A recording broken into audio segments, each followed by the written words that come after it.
The sky above HFY had turned the color of blood and ash. Ambassador Sci-Fi stood at the observation window of the orbital station, his 4 eyes watching the destruction below. He had lived for 200 cycles, served his people through 3 wars and countless diplomatic crises, but he had never seen anything like this. The southern continent was burning. Cities that had stood for thousands of years were now nothing but smoke and ruin. The HFY had come without warning. Their bioships had appeared at the edge of the system 5 days ago, a swarm so large that it blocked out the stars. The Volante defense fleet had fought bravely, but they were hopelessly outnumbered. Ship after ship had been torn apart by the living vessels of the swarm, their crews devoured to feed the ever-growing horde. Now the HFY were on the surface, and there was nothing left to stop them. Sci-Fi turned away from the window. His wings, normally held high in the proud posture of his rank, hung low against his back. Around him, the orbital station was filled with refugees, mothers clutching their children, elderly Volante who had never imagined they would spend their final days fleeing their own world, young soldiers with empty eyes, their weapons useless against an enemy that numbered in the millions. Commander HFY approached him, a data tablet clutched in his trembling hands. The young officer had been promoted just 3 days ago, after his superiors had died defending the orbital shipyards. He was not ready for this responsibility. None of them were. Ambassador, the distress signal has been broadcasting for 47 standard hours, HFY said. His voice was steady, but Sci-Fi could see the fear in his eyes. We have received responses from all 12 member species of the Galactic Council. Sci-Fi felt a small spark of hope. The Galactic Council represented the most powerful civilizations in the known galaxy. The Tovani Empire alone commanded a fleet of 10,000 warships. The Mandari Collective possessed weapons that could crack planets. Surely one of them would come. Show me the responses, he said. HFY handed him the tablet. Sci-Fi read through the messages one by one, and with each word, that small spark of hope died a little more. The Torvani Empire expressed deep sympathy for the Volante situation, but regretted that their fleet was currently engaged in border patrol operations and could not be redeployed without authorization from the High Council, which would take several weeks to convene. The Mandari Collective offered thoughts of solidarity and promised to raise the matter at their next scheduled assembly. They hoped the Volante would find strength in these difficult times. The Koreshi Dominion had simply marked the message as received without any additional response. One by one, every species in the Galactic Council had found reasons to look away. Some offered sympathy. Some offered prayers. Some offered nothing at all. But not a single ship was coming. Sci-Fi set down the tablet. His hands were shaking. We are alone, he said quietly. HFY hesitated. Ambassador, there was one other response. We initially dismissed it because it came from a species that is not a full member of the Council. They are only observers. They have possessed faster-than-light travel for less than 2 of their generations. The humans? Sci-Fi's antennae twitched with confusion. He had met the human delegation once at a council summit 3 cycles ago. They had seemed pleasant enough, but hopelessly primitive.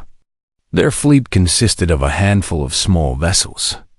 Their homeworld was a single planet and on the outer rim of the galaxy. They had no significant military power, no advanced technology, no strategic interests in this sector. What could they possibly offer? Sci-Fi asked. HFY pulled up the message on his own tablet. I thought you should see it yourself, Ambassador. The message was short, shorter than any of the others. It contained no expressions of sympathy, no promises to raise the matter at future assemblies, no explanations of why help could not be sent. It read, Message received. Fleet dispatched. Hold on. We're coming. Salaith read the words 3 times, certain he must be misunderstanding something. This cannot be real. The humans have no fleet capable of fighting the Kethrani. They will be slaughtered before they even reach the system. I know, Ambassador. Then why would they come? What could they possibly hope to achieve? Yephis was silent for a long moment. When he spoke, his voice was barely a whisper. I do not know, but they are the only ones who answered. Salaith turned back to the observation window.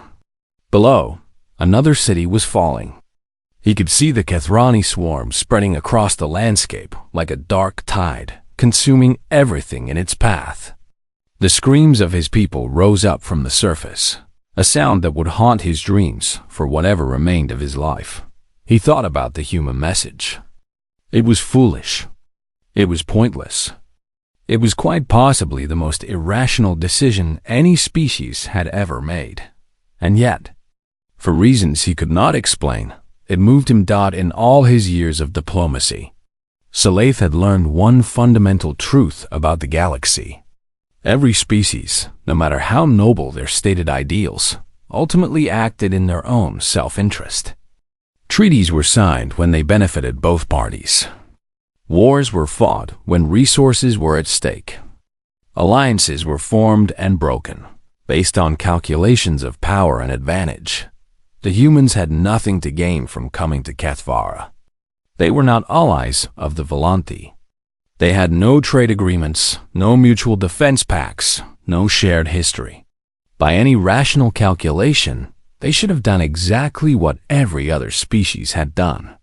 They should have offered sympathy, promised future discussions, and looked away.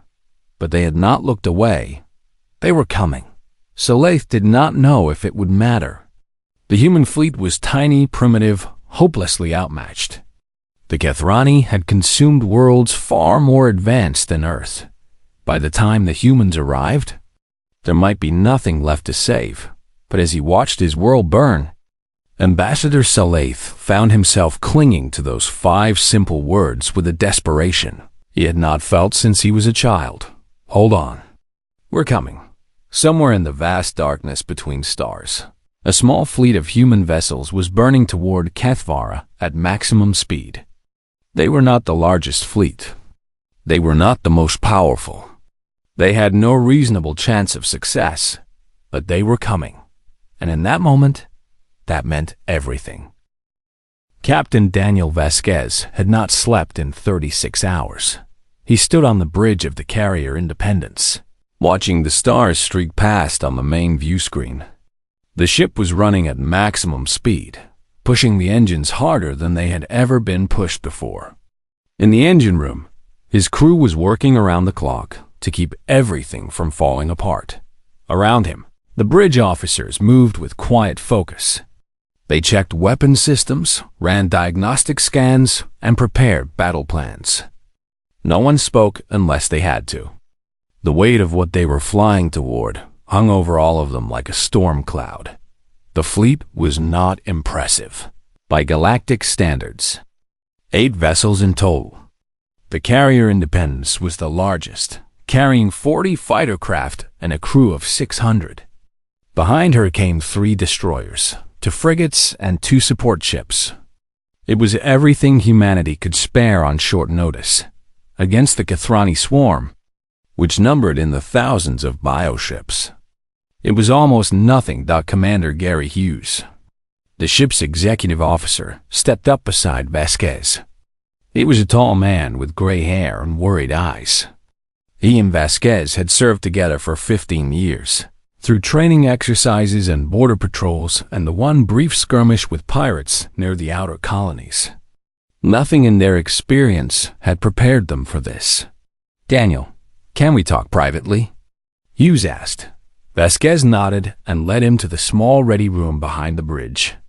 When the door closed, Hughes dropped all pretense of military bearing. "What are we doing?" he asked. "I've run the numbers. I've had every tactical officer on this ship run the numbers. There is no scenario where we win this fight. The Kethrani have thousands of ships. We have 8. We are going to die. Vasquez sat down heavily in his chair. I know. Then why? Why are we throwing away the lives of everyone in this fleet for a species we've never even met? The Volanthi are not our allies. We have no treaty with them. We owe them nothing. The captain was quiet for a long moment. When he spoke, his voice was tired but certain. Gary, do you remember why you joined the Navy? Hughes frowned. What does that have to do with anything? Humor me. The commander sighed. I joined because my father was Navy, and his father before him. It was family tradition. That's why you signed up. But why did you stay? You could have taken a desk job years ago. You could have retired. Why are you still out here, flying toward a battle that will probably kill you? Hughes did not have an immediate answer. Vasquez leaned forward. I'll tell you why I joined. When I was 12 years old, there was a fire in my neighborhood. An apartment building caught fire in the middle of the night. 15 families were trapped inside. The fire department was still 10 minutes away.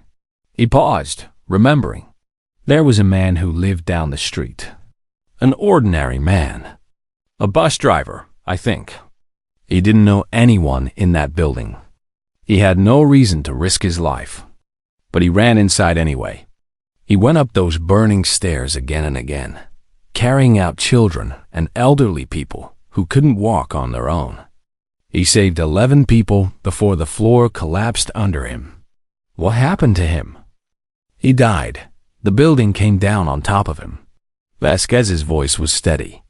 I remember standing in the crowd, watching the firefighters pull his body out of the rubble. And I remember asking my mother why he did it.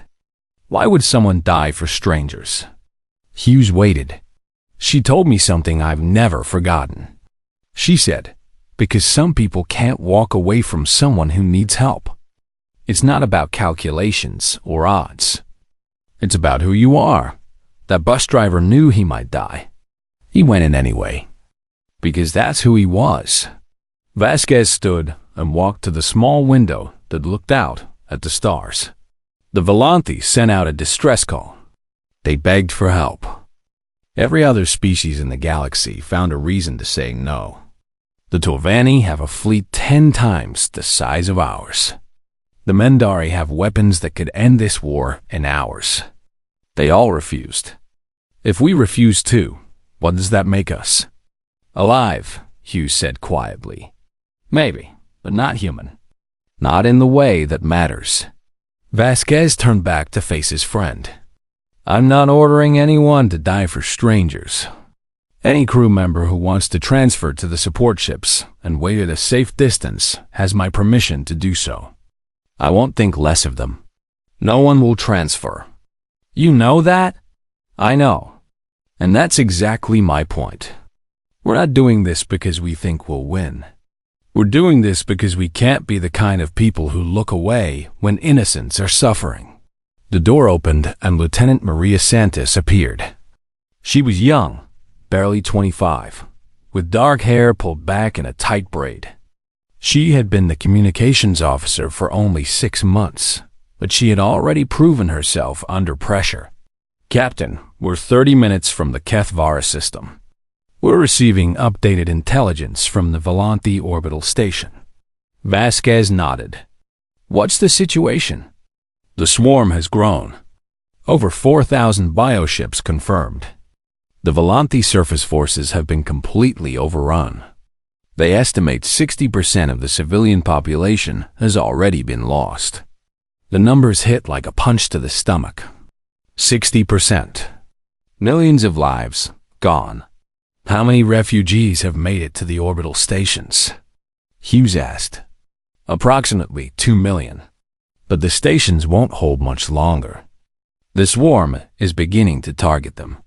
Vasquez took a deep breath.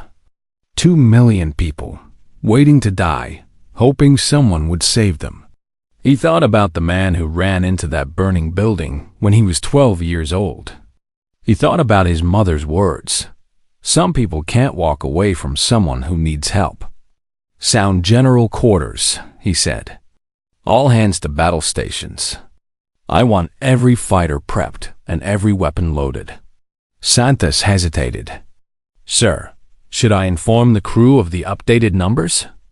They should know what we're facing. Vasquez shook his head.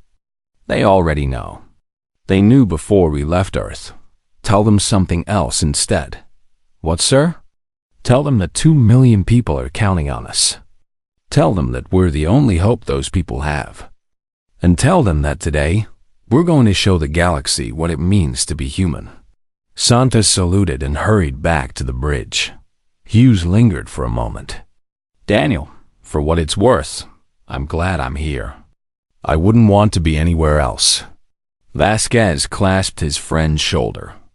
Neither would I, Gary. Neither would I. 30 minutes later, the human fleet dropped out of faster-than-light travel and into the fires of Kethvara.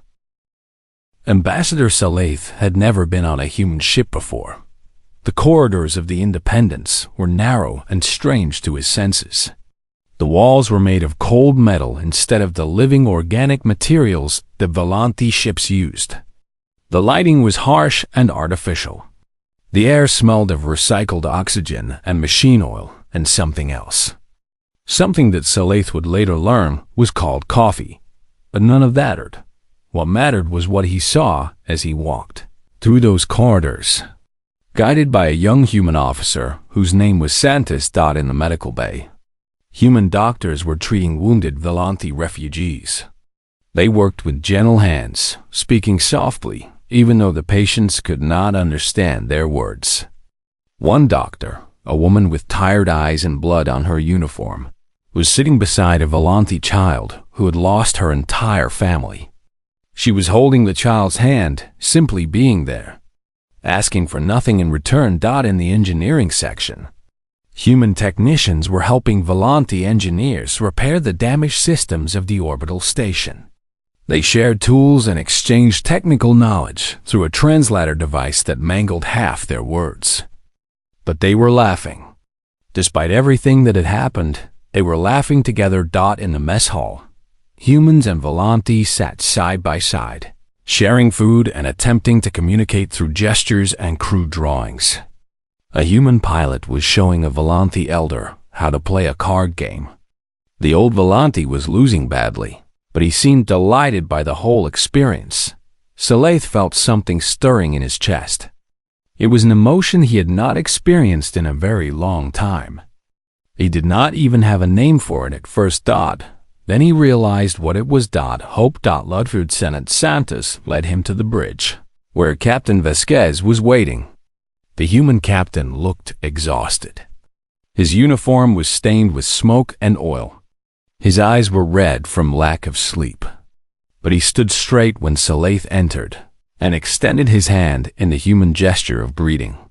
Salaith had learned about handshakes during his brief encounters with the human delegation at council summits. He reached out and clasped the captain's hand, feeling the warm strength in those alien fingers. Ambassador, Vasquez said, I apologize for the state of things. We weren't expecting guests. Captain, your ship is the most beautiful thing I have ever seen.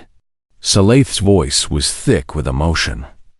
I have served in the Galactic Council for 40 cycles.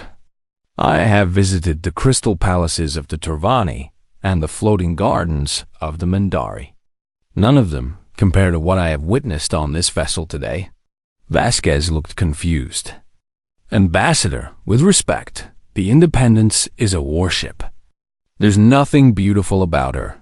You are wrong. Salaith gestured back toward the corridor. I have just watched your people care for mine as if we were family.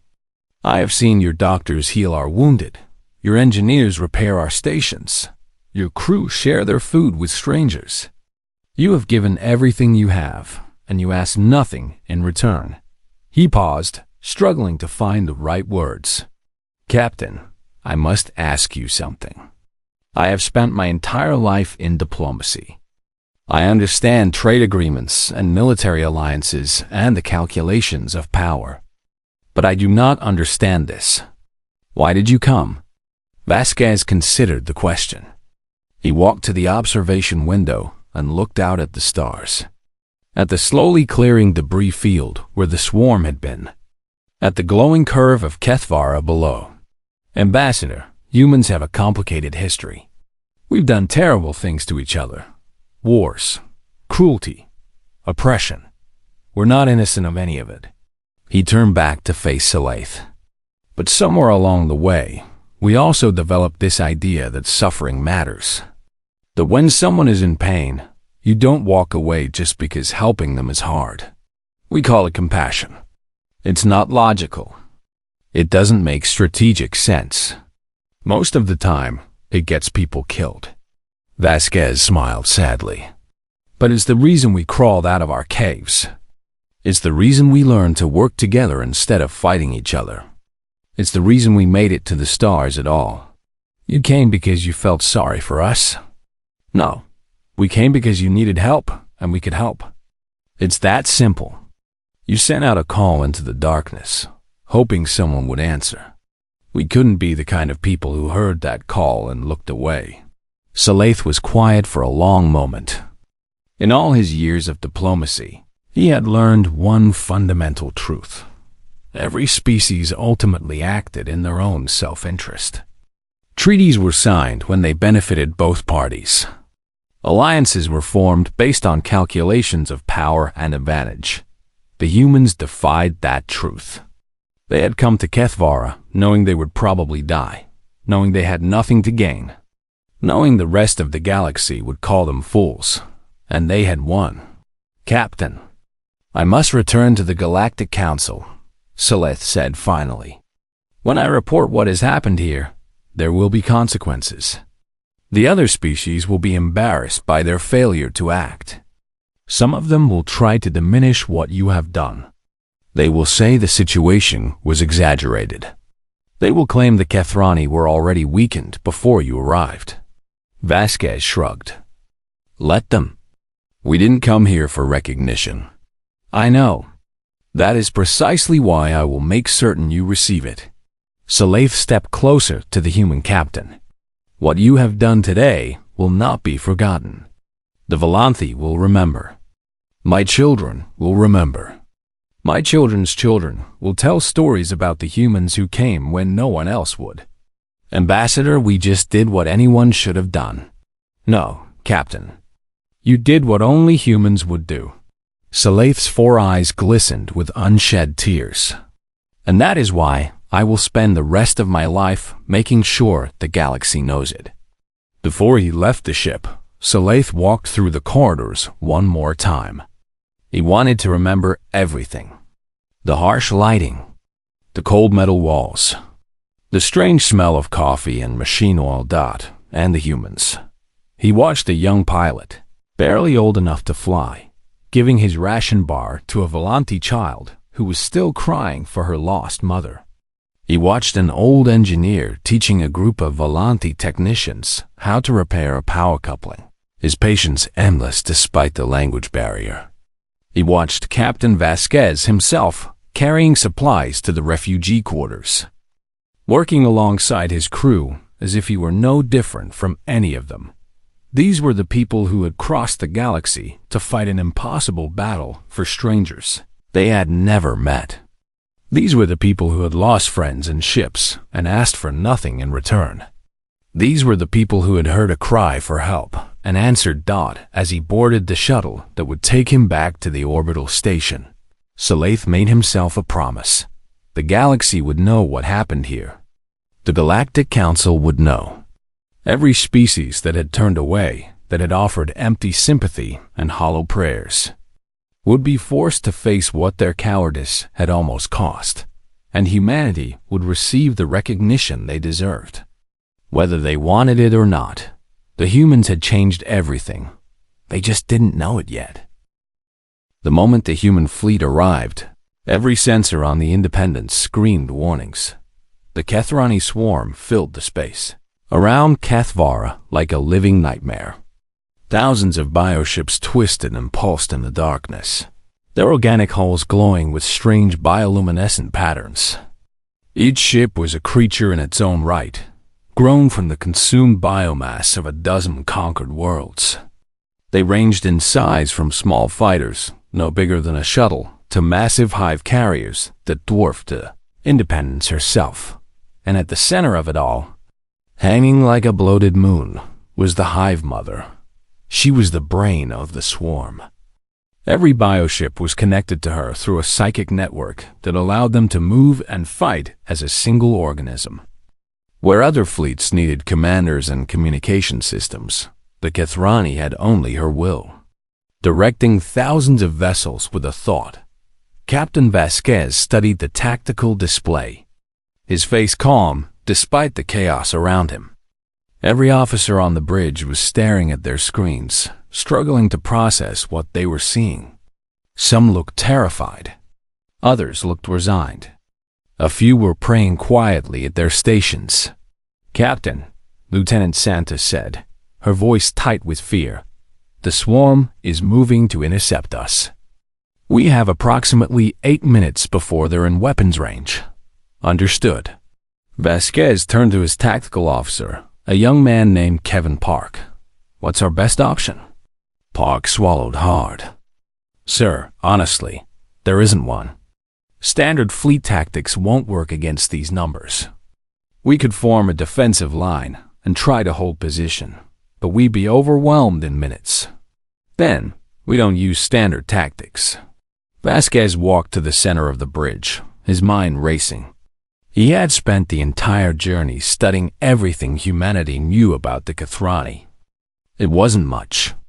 They had consumed 3 civilizations before reaching Volante space, leaving nothing but dead worlds in their wake.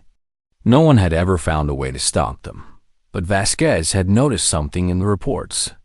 Something that everyone else had overlooked. The Kethrani fought as a swarm. Every bioship was an extension of the Hive Mother's consciousness.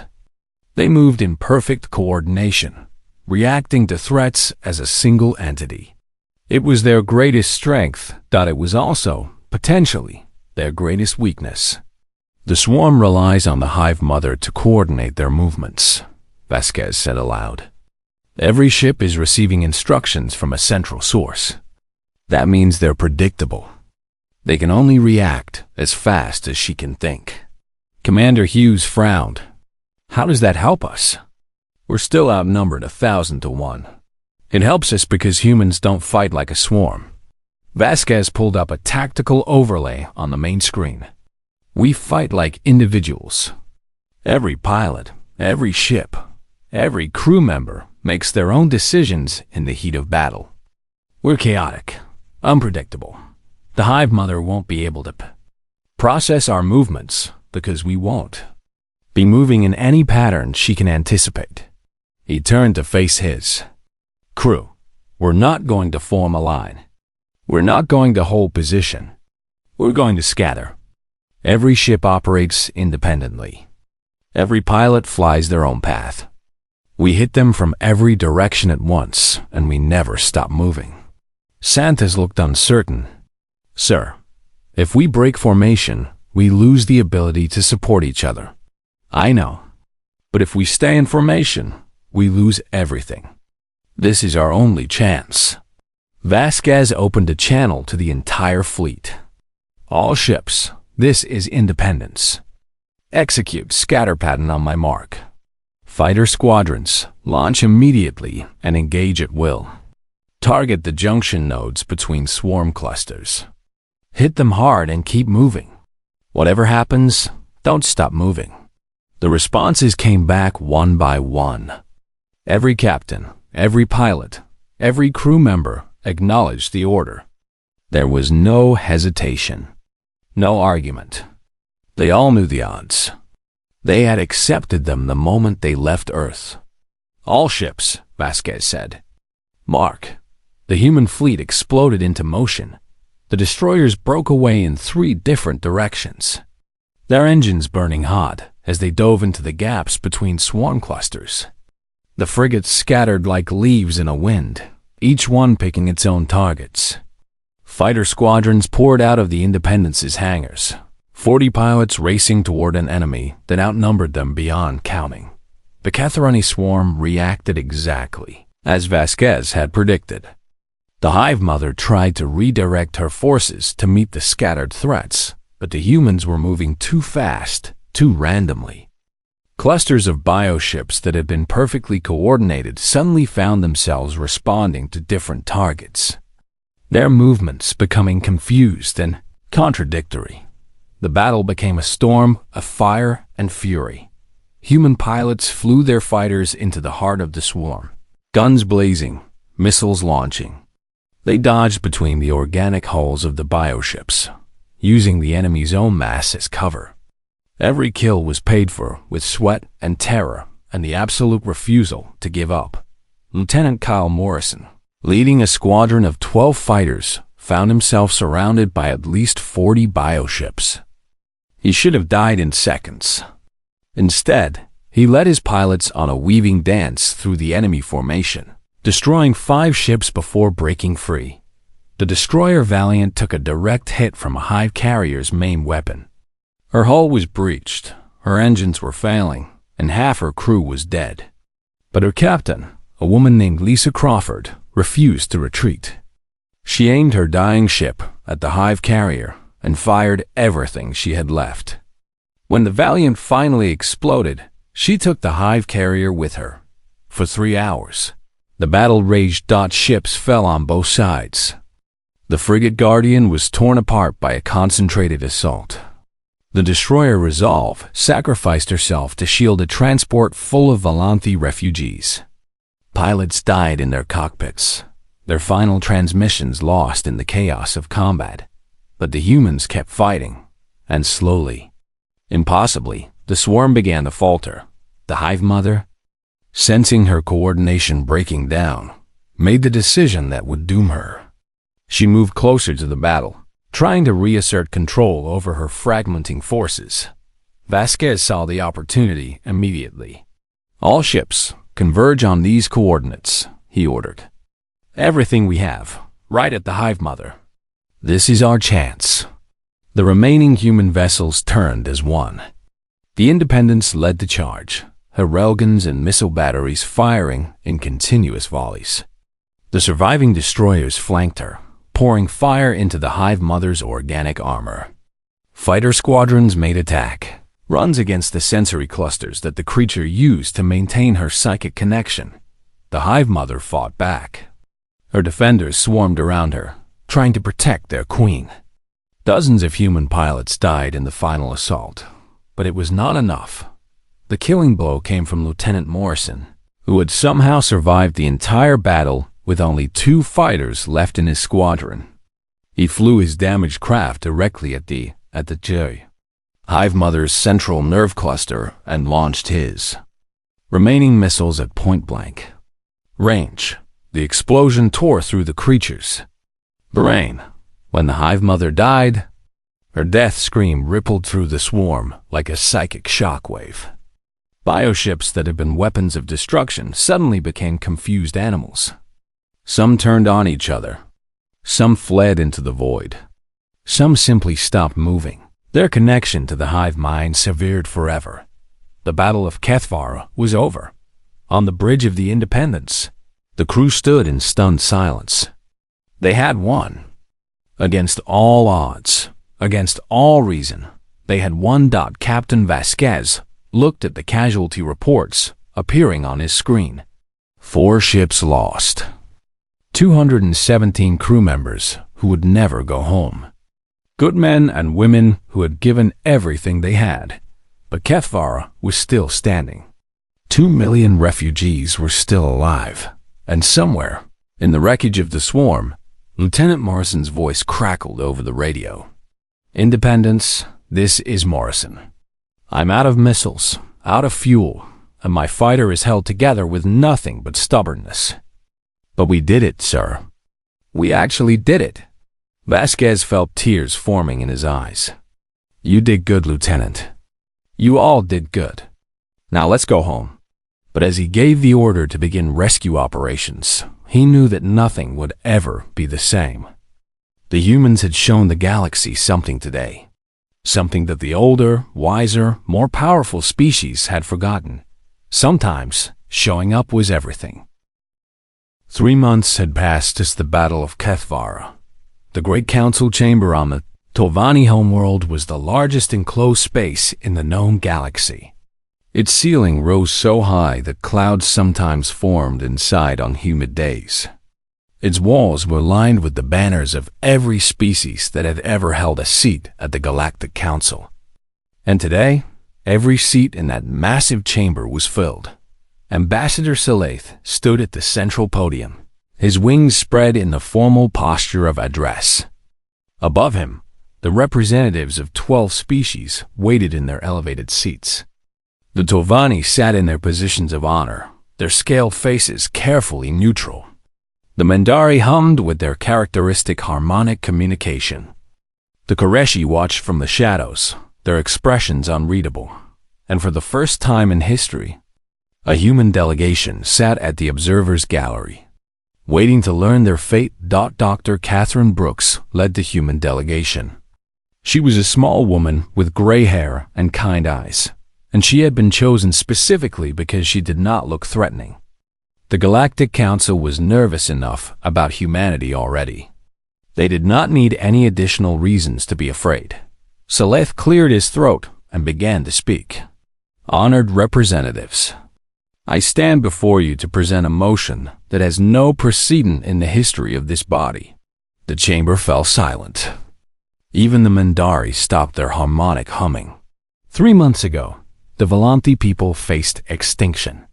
The Kethrani swarm had invaded our system. Our fleet was destroyed. Our cities were burning. Millions of our people were dying every hour. He paused, letting the weight of his words settle over the assembly. We sent our distress call to every species capable of receiving it. We pleaded for help. We begged for someone to come. Scyllaeth's 4 eyes swept across the chamber, meeting the gaze of each delegation in turn. Every member of this council received that call. The Tovani received it. The Mendari received it. The Koreshi received it. All of you heard our cries for help.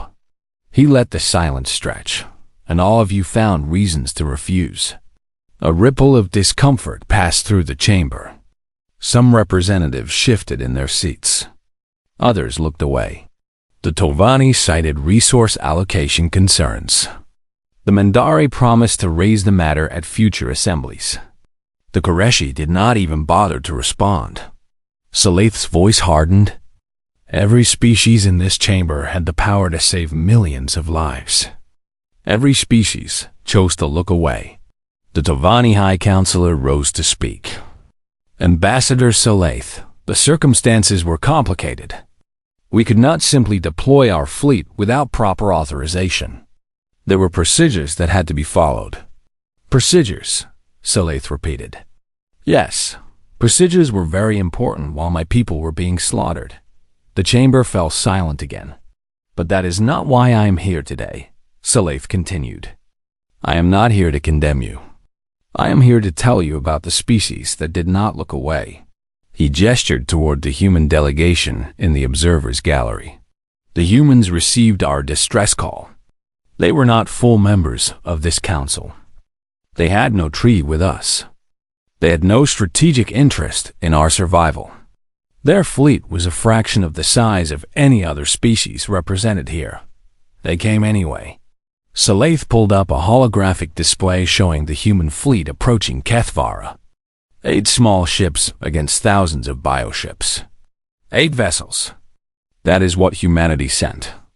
8 vessels against a swarm that had consumed 3 civilizations. By any rational calculation, they should have been destroyed in minutes. But they were not destroyed. They fought. They bled.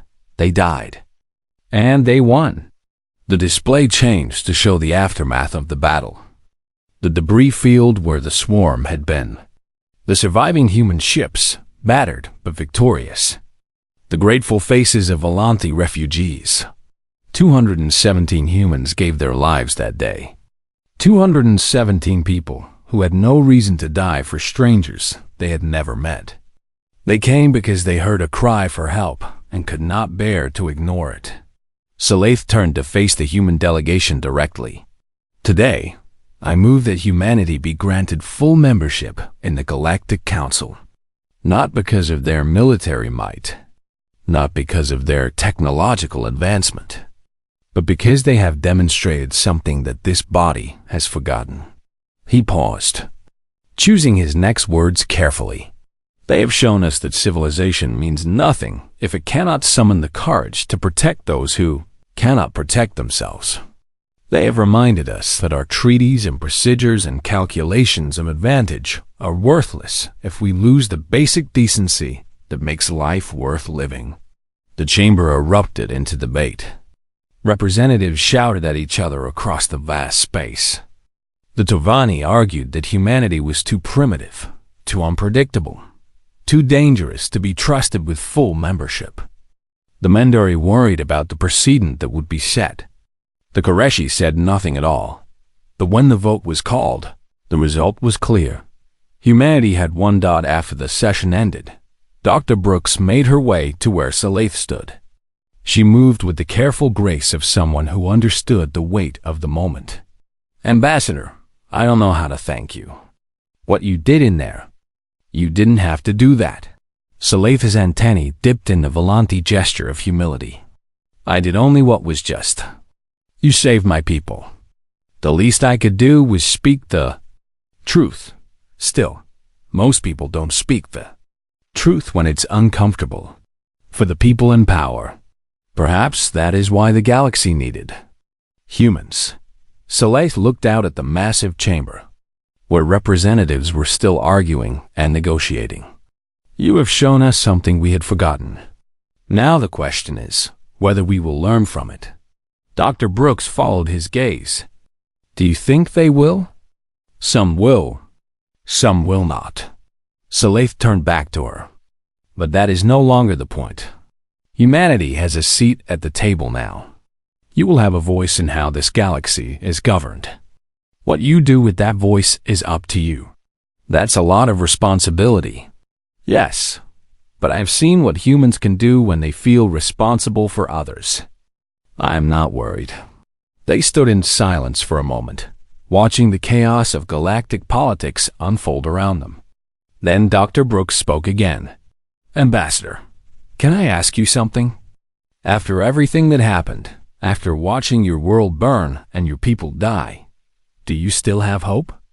Saleith considered the question carefully. "Before the humans came, I had lost hope entirely. I believed that the galaxy was cold and indifferent, that every species cared only for itself, that we would die alone and forgotten." He turned to face her, and for the first time, his expression softened into something that looked almost like a smile. "But then 8 ships appeared in our sky. 8 ships crewed by people who had nothing to gain and everything to lose. They fought and died for strangers. Not because it was logical or strategic or safe, but because they could not do otherwise. When I saw that, I understood something I had never understood before. The darkness is not all there is. Somewhere in the galaxy, there are people who carry light inside them. People who refuse to let the cold win." He reached out and clasped her hand in the human gesture of greeting and farewell. "Yes, Dr. Brooks, I have hope. Because of you. Because of all of you." Outside the council chamber, the sun was setting over the Torvani capital.